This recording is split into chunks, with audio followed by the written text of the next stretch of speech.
جو لوگ اللہ پر ایمان لائیں، کہیں کہ ہمارا رب اللہ ہے، پھر اس پر جم جائیں، ان پر فرشتوں کا نزول ہوتا ہے۔ نہ کوئی غم کرو نہ خوف، خوشیاں مناؤ جنت کی جس کا تم سے وعدہ کیا گیا تھا۔ اللہ کی ربوبیت پر اطمینان جب انسان کو ہو جاتا، میرا رب اللہ ہے، ربی اللہ، انسان کے لیے نہ کوئی کھٹکا، نہ کوئی خطرہ، نہ کوئی خوف، نہ کوئی حزن۔ جو کچھ ہو رہا ہے کس کے اذن سے ہو رہا ہے؟ اللہ کے اذن سے۔ اللہ کے اذن کے بغیر پتہ تک نہیں ہلتا۔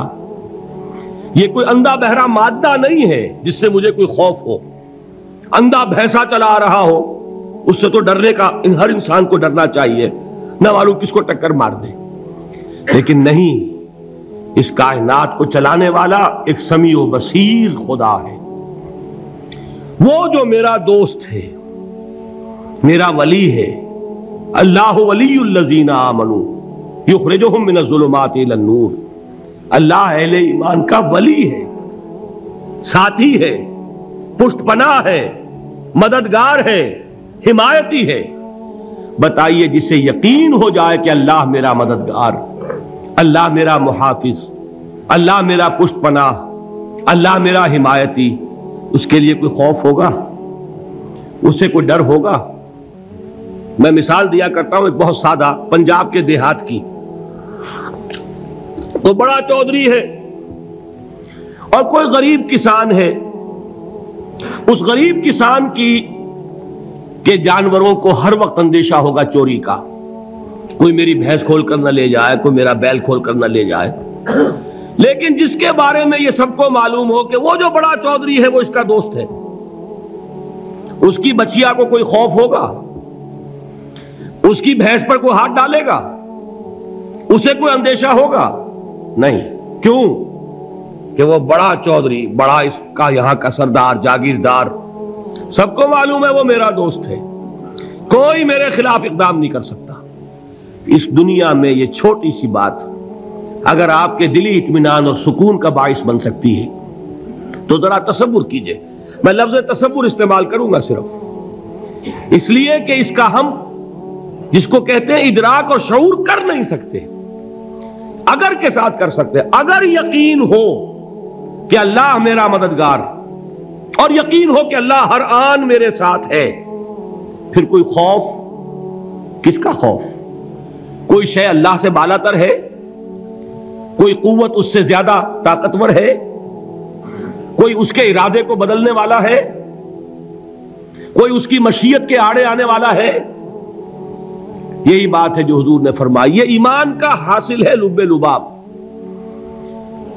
کہ دیکھو اچھی طرح اس بات کو ذہن نشین کر لو، اگر تمام انسان مل کر تمہیں کوئی نقصان پہنچانا چاہے نہیں پہنچا سکتے مگر جو کچھ اللہ نے لکھ دیا ہو، اور تمام انسان مل کر تمہیں کوئی نفع پہنچانا چاہیں نہیں پہنچا سکتے مگر وہ شے جو اللہ نے طے کر دی ہو۔ آپ پھر میں کہوں گا ذرا طاری کیجئے، اسے فرض کیجئے، اسے سوچئے۔ اگر اس حدیث پر ہمارا دل ٹھکا ہوا ہو تو کسی سے ڈر ہوگا؟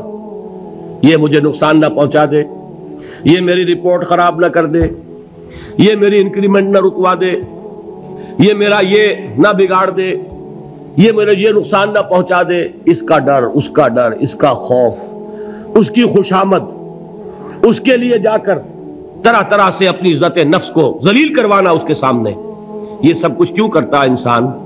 جب سمجھتا ہے کہ اس کے ہاتھ میں میرا کوئی نفع ہے، اس کے ہاتھ میں میرے لیے کوئی ضرر ہے، یہ مجھے کوئی گزند پہنچا سکتا ہے، یہ مجھے کوئی نقصان پہنچا سکتا ہے، یہ میرا کوئی کام بنا سکتا ہے، یہ میری کوئی ضرورت پوری کر سکتا ہے، اسی کا نام شرک ہے۔ جہاں آپ نے یہ سمجھا کہ غیر اللہ کے اندر کوئی طاقت موجود ہے وہی شرک ہے۔ بتوں سے تجھ کو امیدیں، خدا سے نو امیدی، مجھے بتا تو صحیح اور کافری کیا ہے؟ شرک تو یہ ہے۔ جس پر بھی تمہیں یہ خیال ہے، کلمہ ہے یہ کلمہ سوم، لا حول ولا قوت الا باللہ، ذرا اس پر دل کو کبھی اگر آپ تصور کریں، پھر فرض کریں، دل ٹھک جائے اس پر، کوئی طاقت نہیں۔ یہی بات تھی جو شیخ عبد القادر جیلانی رحمۃ اللہ علیہ نے اپنی وصیت میں اپنے بچے سے کہی. 11ویں دینے والے ہیں، لیکن حضرت شیخ عبد القادر جیلانی کی وصیت اور تعلیمات کو کتنے لوگ ہیں کہ جانتے ہو؟ یہ جن مقامات تک پہنچے ہیں وہ کس چیز کی بدولت پہنچے؟ انہوں نے جو پیغام دیا وہ کیا تھا؟ اے میرے بچے، جس طریقے سے قرآن مجید میں حضرت لقمان کی نصیحتیں جو ہے نقل کر دی گئی ہیں، میں یہ عرض کروں گا بالفرض اگر قرآن حضرت عبد القادر جیلانی کے بعد نازل ہوا ہوتا تو شیخ عبد القادر کی یہ نصیحتیں بھی قرآن میں درج ہوتی. اتنی اونچی نصیحتیں ہیں. اے میرے بچے، اس حقیقت کو ذہن نشین کر لے، لا فاعل فی الحقیقت ولا مؤثر الا اللہ. اس کائنات میں نہ کوئی فاعل حقیقی ہے نہ مؤثر حقیقی ہے سوائے اللہ کے. کسی شے میں کوئی تاثیر نہیں اگر اللہ نہ چاہے. آگ جلا نہیں سکتی اگر اللہ نہ چاہے. پانی ڈبو نہیں سکتا اگر اللہ نہ چاہے. زہر ہلاک نہیں کر سکتا اگر اللہ نہ چاہے. کوئی چیز فائدہ نہیں پہنچا سکتی اگر اللہ نہ چاہے. تو در در پہ کیوں سر جھکاتے ہو؟ در در پر کیوں جبیں سائی کرتے ہو؟ سب کے سامنے کیوں ہاتھ پھیلاتے ہو؟ ایک اللہ سے مانگو. ایک اللہ کے سامنے زبین پر اپنی جبین رکھو. لا فاعل فی الحقیقت ولا مؤثر الا اللہ. نظر آتا ہے ہمیں کہ پانی پیاس بجھا دیتا ہے. پیاس بجھانے کی صلاحیت پانی میں نہیں ہے، اللہ کے اذن سے. کھانا بھوک مٹا دیتا ہے. بھوک مٹانے کی صلاحیت کھانے میں نہیں ہے، اذن رب میں ہے. دیکھیے یہی یقین تھا. حضرت موسیٰ علیہ السلام کا واقعہ یاد کیجئے. سامنے سمندر آ گیا ہے. قوم دیکھتی ہے پیچھے کہ گرد و غبار کا طوفان ہے. معلوم ہوا کہ فرعون اپنے لشکر سمیت آ گیا ہے. لشکر جب چلتا تھا تیز رفتاری کے ساتھ تو گرد و غبار کا جو طوفان اٹھتا تھا اس کا تصور کیجیے. اور لمحہ بلمحہ وہ قریب آ رہا ہے. پوری قوم نے کیا کہا؟ اے موسیٰ انا لمدرکون. اے موسیٰ ہم تو پکڑے گئے. قرآن مجید نے تو یہاں وہ باتیں نہیں لکھی ہیں، لیکن تورات میں یہ درج ہے کہ بنی اسرائیل جھگڑنے لگے، دست و گریبان ہو گئے موسیٰ کے ساتھ. موسیٰ ہمیں یہاں مروایا لا کر، اس سے تو ہم ہی بہتر تھے. وہاں کھانے کو ملتا تھا، زندگی تو تھی، بیگار ہم کر رہے تھے، موت تو نہیں تھی.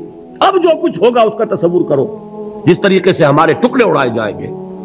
تو لڑ رہے ہیں حضرت موسیٰ علیہ السلام سے. یہ تورات کی تفصیل ہے. قرآن میں صرف اتنا آیا ہے، پریشان ہو کر انہوں نے کہا انا لمدرکون.